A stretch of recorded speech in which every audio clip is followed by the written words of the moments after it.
Bonjour, donc on va commencer. Je vais me présenter d'abord. Donc Nassim Adjouj, je suis le CEO et le co-founder de Bubbler. Donc c'est une plateforme de bureaux virtuels. À côté de moi, Frédéric Bussière, c'est notre CTO et le co-founder. Donc voilà, notre conférence elle est broadcastée sur notre plateforme Bubbler. D'habitude, elle est dans nos bureaux parce qu'on a une salle de conférence, mais on l'a faite voilà, dans un modèle virtuel du même endroit ici. Donc c'était un peu plus sympa pour l'expérience. Voilà, on voulait juste vous montrer, voilà, et on a quelques utilisateurs de notre communauté Bubbler qui suivent la conférence en hybride. Donc le but du workshop ici, c'est de discuter un peu des bureaux dans le métaverse, un peu du futur du work. Donc ce qu'on va faire, c'est qu'on va un peu expliquer notre vision, hein, de ce qu'on pense du futur du work. Et ensuite, on discutera un peu de la plateforme Bubbler. Donc voilà, le workshop, construire votre bureau dans le métaverse. Donc, premièrement, on va discuter un peu de notre vision, donc le futur du travail. Donc on a fait pas mal d'études, on a interrogé pas mal de gens. Mon background, c'est que j'ai fait de l'intérieur design les 8 dernières années pour faire des bureaux. Donc à Hong Kong, à New York et à Paris aussi. Donc on a une vision assez large du futur du work. Donc ce qu'on voit en termes de tendance qui est en train de se passer suite au Covid, c'est que le travail devient de plus en plus hybride et décentralisé. Donc hybride, c'est un mix des bureaux virtuels et des bureaux physiques. Donc le travail se passe de plus en plus de manière virtuelle et de manière physique. Et la décentralisation, en fait, la workforce, la masse salariale est de plus en plus répartie sur la planète géographiquement. Donc ça peut être uniquement en France ou dans le monde. Donc ça lance pas mal de challenges. Et donc on va expliquer un petit peu voilà, comment on en est arrivé à cette vision du futur du travail et quels sont les challenges et quelles sont les solutions un peu pour répondre à ces challenges. Donc voilà, vous n'hésitez pas, si vous avez des questions, vous m'interrompez. On va essayer de tenir ça en 20 minutes et d'avoir 5 minutes de questions-réponses à la fin de la présentation. Donc voilà. Donc commençons. Donc pourquoi le travail est devenu hybride et décentralisé? Premièrement, parce que c'est une volonté des employés. Donc on voit à peu près que toutes les études montrent que post-Covid, la plupart des employés ne veulent plus revenir au modèle habituel qui était de venir 5 jours par semaine au bureau et de travailler de 9 à 5. Les employés demandent la flexibilité. Donc il y a plein d'études, il y a plein de compagnies qui sont déjà en train de transitionner. Je voulais juste highlighter un petit exemple qui est assez parlant, qui s'est passé récemment. Donc c'est Goldman Sachs. Donc pour les gens qui ne connaissent pas Goldman Sachs, c'est une banque d'investissement américaine. Et en fait, début février, leur patron, David Salomon, a dit c'est fini le travail à la maison, c'est fini le mode hybride, tout le monde revient au bureau 5 jours par semaine ou plus, parce que dans les banques d'investissement, ça travaille. Et donc du coup, il a lancé ça début février, quand c'était la fin du Covid aux États-Unis. Et donc du coup, ils ont fait une étude et mi-mars, donc à la mi-mars, en fait, seulement la moitié des employés sont revenus au bureau. Je trouve que le cas est assez intéressant puisque le salaire moyen pour un employé de Goldman Sachs, c'est à peu près 400 000 $ par an. Donc ça montre un peu que même si vous avez des employés qui sont très bien payés ou même si vous augmentez les salaires de vos employés, une bonne partie choisissent quand même la flexibilité par rapport à leur salaire. Donc voilà, ça ne veut pas dire que la moitié des employés se sont fait virer, hein, ils sont encore là, mais voilà, ils ont refusé de revenir au bureau, ils ont voulu garder leur flexibilité. Donc ça, c'est vraiment très important de comprendre que vos employés, la plupart de vos employés veulent garder la flexibilité qu'ils avaient pendant le Covid. Le deuxième point qui pousse les entreprises à se décentraliser, à devenir de plus en plus hybrides, c'est le coût. Donc c'est important de comprendre qu'un employé, en dehors de son salaire, vous coûte en moyenne à Paris 14 000 € par an, par employé. Donc sur les 14 000 €, il y a plusieurs secteurs de dépenses, mais le plus gros secteur, en fait, de à peu près 9 000 €, ce sont les charges liées au bâtiment. C'est-à-dire que quand vous avez un bureau, vous payez les loyers, les taxes, les assurances, les charges d'exploitation. Ça vous coûte à peu près 9 000 € par an et par employé. Donc voilà, dans un monde qui est de plus en plus compétitif, c'est quand même un gros coût par chacun des employés. Et donc, en faisant une petite étude, en utilisant des logiciels un peu comme Bubbler, des solutions comme Bubbler, vous réduisez les coûts d'à peu près 7 000 €. Donc, vous réduisez 7 000 € et ça, c'est en considérant que vous payez Internet, que vous payez le mobilier, que vous payez les imprimantes, que vous payez tout ça à vos employés pour travailler à la maison. Donc, c'est quand même un coût de 7 000 € qui est gagné. Le troisième point, qui est aussi assez important, c'est la responsabilité environnementale. Donc c'est important de comprendre que voilà, si on fait une étude sur le coût énergétique et le carbone des bâtiments tertiaires, ça représente à peu près 1,4 tonnes de carbone par an, par employé. Et ça, c'est à peu près l'équivalent de 4650 heures de visio. Donc c'est à peu près 13 heures de visio tous les jours de l'année. Et c'est l'équivalent de 265 allers-retours Paris-Bordeaux. Donc si vous avez des employés qui ne vont plus au bureau, en tout cas si vous n'avez plus de bureau, il y a un gros impact environnemental. Et bon, on sait tous que le réchauffement climatique, c'est vraiment un problème sociétal, c'est le problème de notre génération. Donc voilà, il y a aussi un gain très important de ne pas forcer tous vos employés à venir au bureau et avoir de grands bureaux qui sont pour la plupart du temps vides. Le dernier point, qui est un point assez important, c'est le recrutement international. Si vous avez une workforce qui est décentralisée, c'est-à-dire que vous n'êtes plus obligé de recruter des gens qui habitent pas très loin de vos bureaux, ça agrandit votre talent pool, ce qu'ils appellent les Américains talent pool, c'est-à-dire que vous pouvez maintenant recruter des profils partout dans le monde. Ça peut être aussi partout en France, parce que bien sûr, il y a des problèmes de langage. Mais voilà, en Afrique du Nord, par exemple, beaucoup de personnes parlent français aussi. Et donc, ça vous permet de construire des organisations qui ne dépendent pas d'une location physique et dont les employés ne dépendent pas d'une location physique.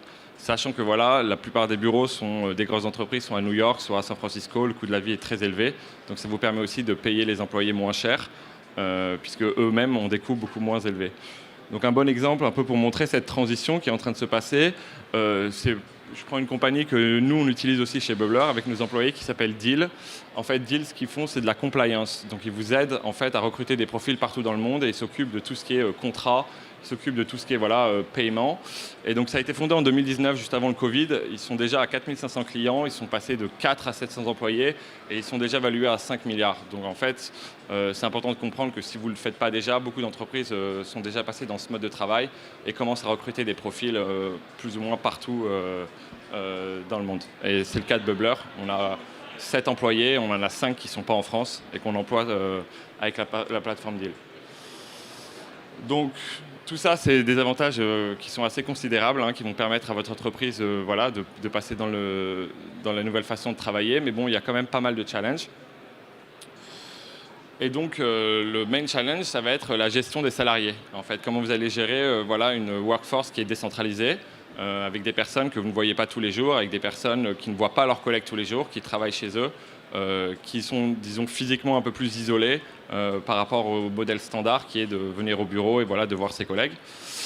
Donc, comme vous voyez, pour avoir une entreprise qui fonctionne bien, c'est probablement 2 gros critères. Il faut que ça soit une entreprise qui soit innovante. Il faut être capable de sortir des produits innovants assez souvent, de se renouveler, et de la productivité. Donc on va avoir en fait des équipes qui sont productives, qui sont capables de délivrer des produits, de tenir des deadlines.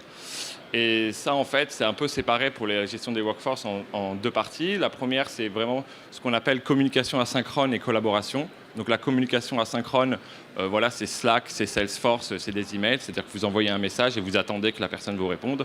Donc c'est pas en live, vous n'êtes pas en train de parler avec quelqu'un. Et donc du coup, il y a beaucoup d'outils qui ont été déjà élaborés pour ce genre de problème. Ça a été avec la première vague d'Internet, Web 2. Avec toute la digitalisation des process, des logiciels comme Trello, comme Airtable, qui vous permettent de travailler sur des gros projets avec un grand nombre de personnes.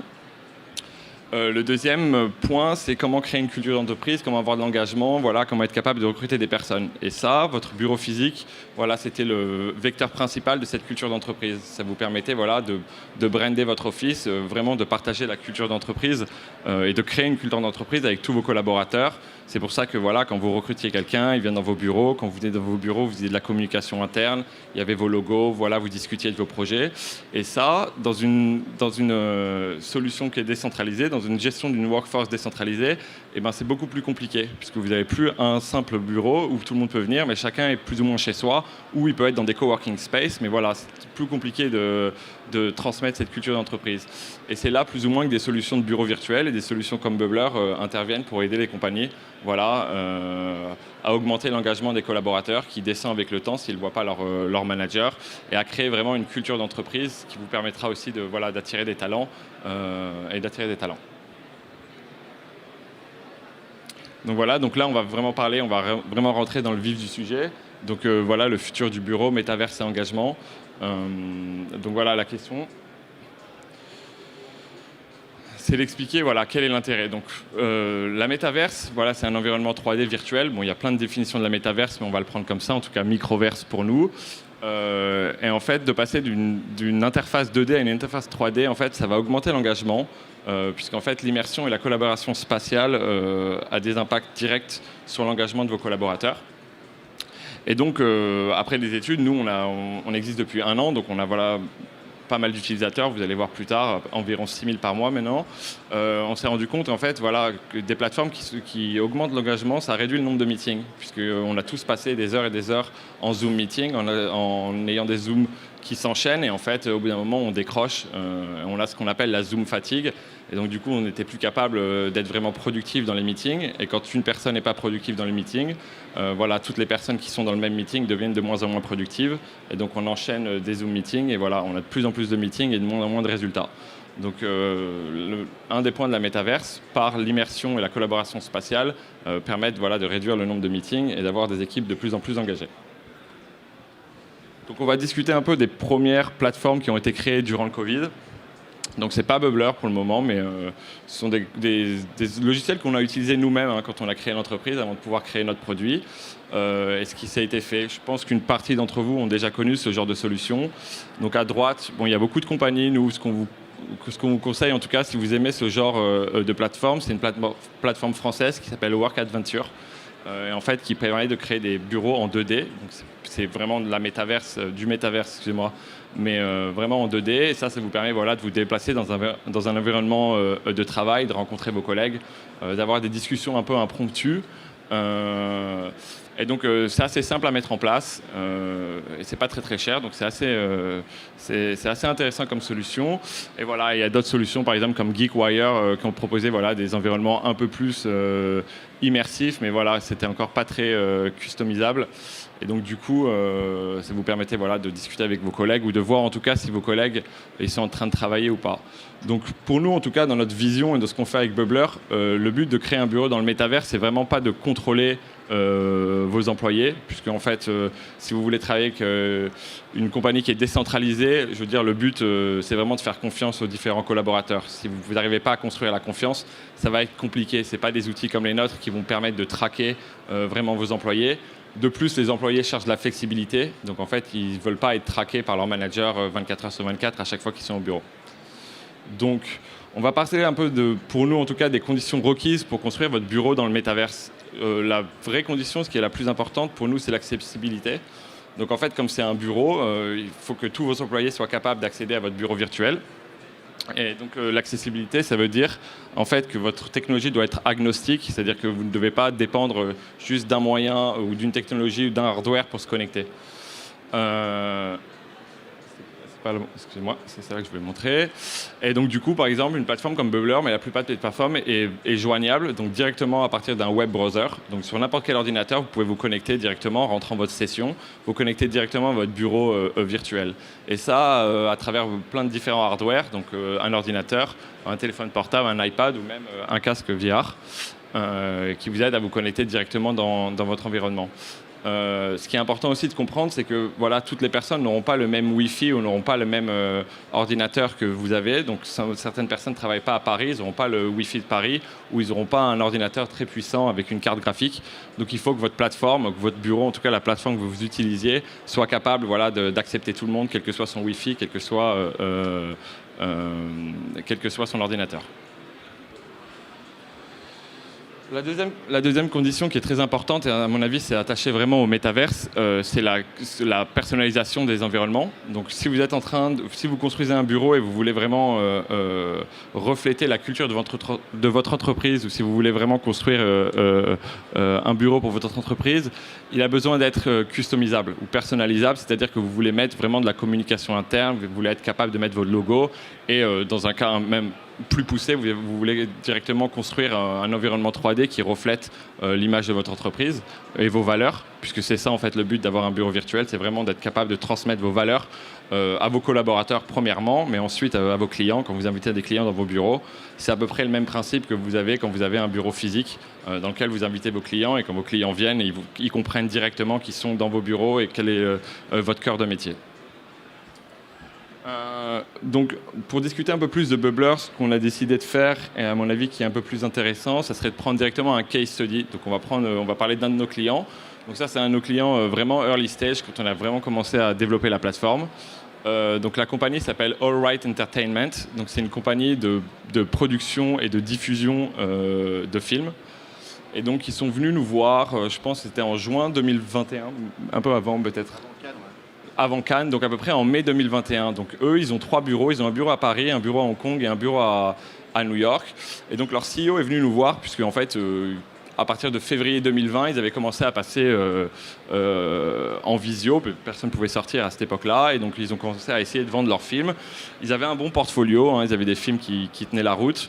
Et le CEO s'est rendu compte de plus en plus que voilà, leur chiffre d'affaires ne suivait pas les prédictions. Pourtant, le marché du film était en plein essor, parce qu'il n'y avait plus de cinéma, mais il y avait quand même Netflix et tout ce genre de plateformes. Donc il est venu nous voir en nous expliquant que voilà, il avait un problème, son staff n'arrivait plus à vendre. Donc on a fait un peu une petite étude en discutant avec son staff et on a décidé de commencer sur un projet un peu pilote qui était le Festival de Cannes. Donc vous pouvez le voir ici. Donc on avait construit un environnement pour eux, donc ça c'est les différents films. Donc on avait construit un environnement, voilà, le palais des festivals derrière, un peu un tapis rouge, juste pour voilà, recevoir leurs clients, puisqu'il n'y avait pas de festival de Cannes, donc ils avaient quand même beaucoup de rendez-vous. Et donc on a commencé à construire ce premier environnement dans lequel ils ont fait Cannes. Donc ils ont commencé à se préparer pour Cannes, inviter des clients.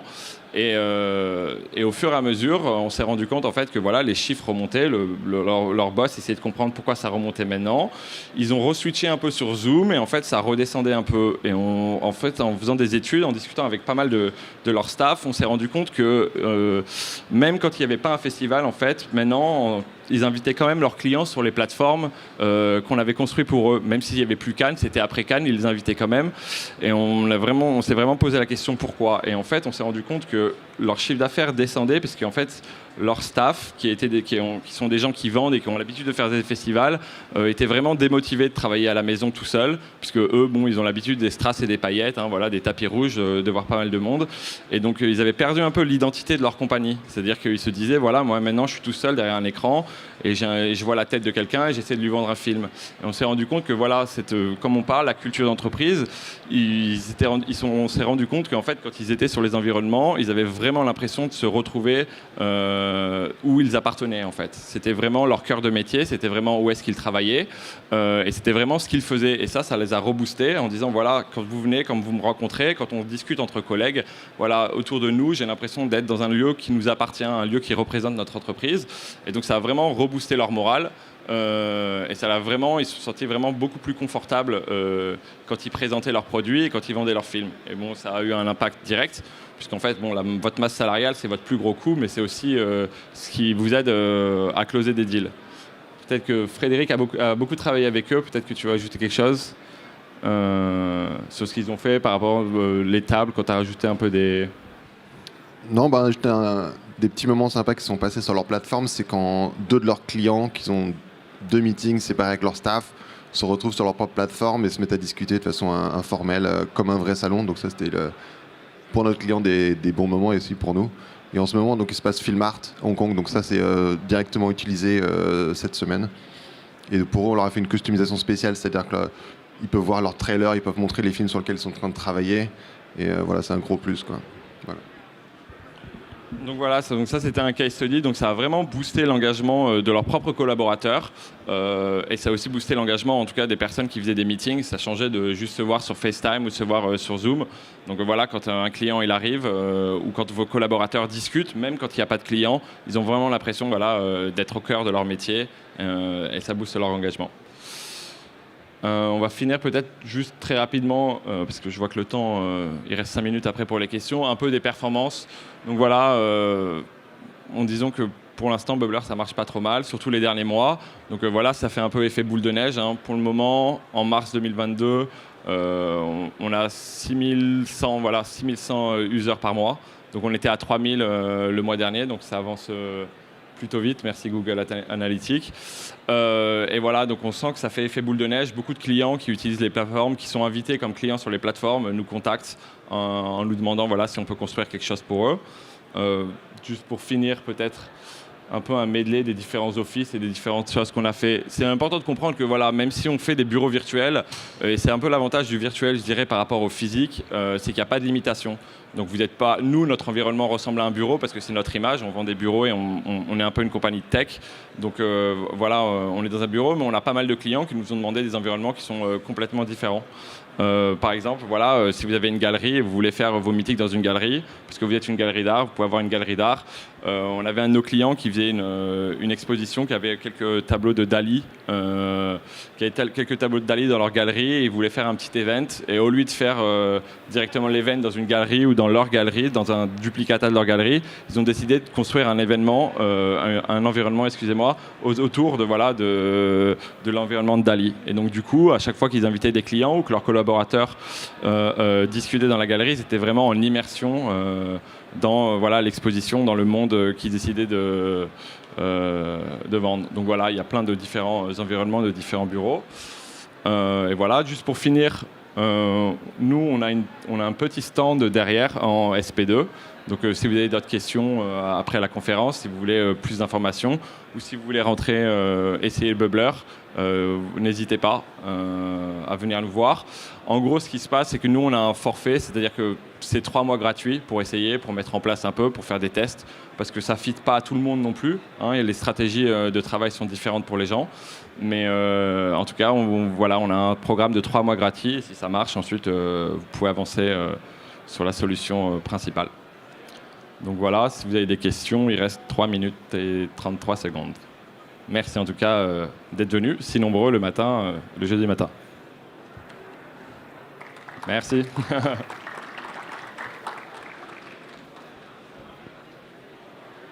Ouais. Je ne sais pas si vous voulez le micro, on a un autre micro. Le micro, vous voulez parler fort? Vous pouvez vous passer le micro? Une petite question par rapport à la customisation. Est-ce que nous-mêmes, on peut customiser les bureaux ou est-ce que c'est vous qui le faites? Alors, il y a une partie qui est personnalisable, c'est-à-dire que vous pouvez uploader des images, vous pouvez uploader votre logo en termes de 3D, c'est-à-dire que si vous voulez rajouter un environnement 3D, ça, c'est nous qui le faisons. On est en train de construire une marketplace, donc on a Sketchfab, la même chose, où des gens en fait proposent des environnements et vous pouvez les acheter directement à eux. Juste pour information, voilà, cet environnement, on l'a acheté sur Sketchfab, c'était 80 €. Voilà, on a rajouté une stage. Mais vous pouvez uniquement mettre des tableaux et mettre votre logo pour le moment. Donc très simple. Donc l'environnement de base aussi, si c'est justement typiquement, est-ce que c'est bureau ou plus un monde d'ailleurs? Nous, de base, on a 6 ou 7 environnements. Donc on a des environnements de bureau, on a une galerie. Tous les environnements en gros qu'on a dessinés, qu'on a réalisés pour les personnes, on les a mis en open source. À part si la personne vraiment l'a payé et ne voulait pas qu'elle soit en open source. Merci. Je crois qu'il y a une question derrière vous. Oui, je me demandais, votre solution, elle est accessible par navigateur ou c'est une application à télécharger? Non, par navigateur. Donc directement Google Chrome, Safari. On est en train de travailler sur une petite application en fait pour avoir les notifications, pour que ça soit un peu plus simple à rejoindre. Mais pour le moment, navigateur. Donc ça c'était un des buts au départ, c'était un de nos requirements. On voulait que ça soit vraiment accessible. Pour des technologies un peu avancées comme ça, les gens ils veulent pas télécharger trop de choses. Donc c'était le plus simple pour nous. Merci. Je vous en prie.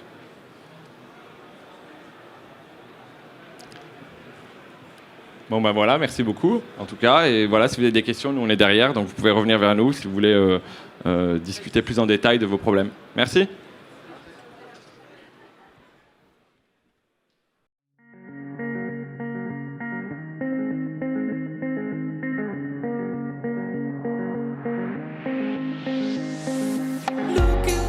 I'm staring at my shadow. Am I gonna be safe in getting through tomorrow? When I throw me down, you can lead me to the side. You still raising me up, but when I look aside,